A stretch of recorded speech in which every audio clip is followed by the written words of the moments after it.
한 10레벨 정도에서 올라가지 못하고 계속 아이들이 거기서 머물러 있다 스테이 3학기 정도 하다가 학원 옮기거나 과외로 돌리거나 이렇게 하시는 케이스가 되게 많습니다.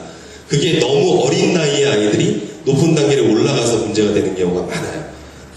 오히려 역효과가 나고 꼬꾸라지는 경우가 많습니다. 중학교 올라가기 전 6학년에는 적어도 국제중학교 갈 수 있는 수준 만들어 놓고 끝내야지 나중에 수월하다라는 생각에 이제 가시는데 뭐 그렇게까지 안 하셔도 돼요. 뭐 국제중학교 외고 특목고 보낼 게 아니라면 한 중간 정도까지 가도 됩니다. 한 보통 6레벨이나 7레벨 정도만 가도 영어는 어느 정도 끝내놨다고 생각을 하시면 돼요. 그리고 그게 또 맞습니다. 아이들이 이 배경 지식이라는 것과 경험이 없는 상태에서 레벨만 계속 올라가게 되면 나중에는 더 흥미가 떨어지고 모티베이션이 이제 디모티베이션 될 수가 있어요.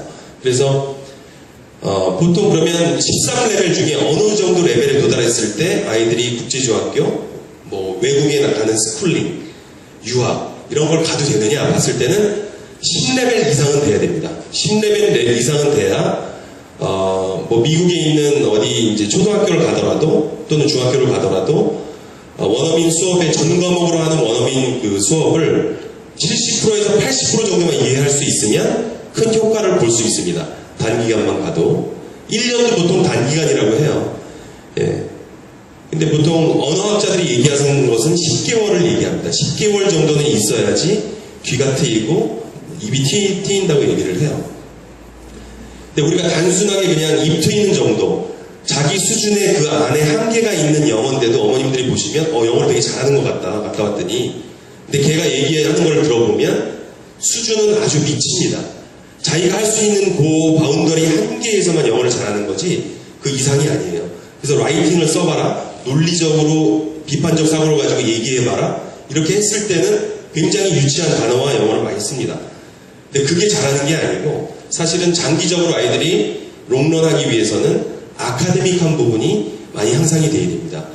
구멍이 많이 없고 정확한 그 라이팅을 서론 본론 결론 통해서 뭐 접속사도 많이 쓰고 자연스럽게 그거를 써나갈 줄 알아야 되고 말도 그렇게 해야 됩니다. 근데 그게 아니고 보통 말만 어느 정도 배워갖고 오는 아이들은 이게 글 써봐라 그러면 구멍이 많이 나 있어요. 라이팅 해봐도 문법도 다 틀리고. 그러니까 어머님들 막 속 터지신다고 그러시는데 그게 그 훈련을 하지 않고 몰입 수업, 영어가 준비되지 않은 상황에서 원어민 수업을 받았기 때문입니다.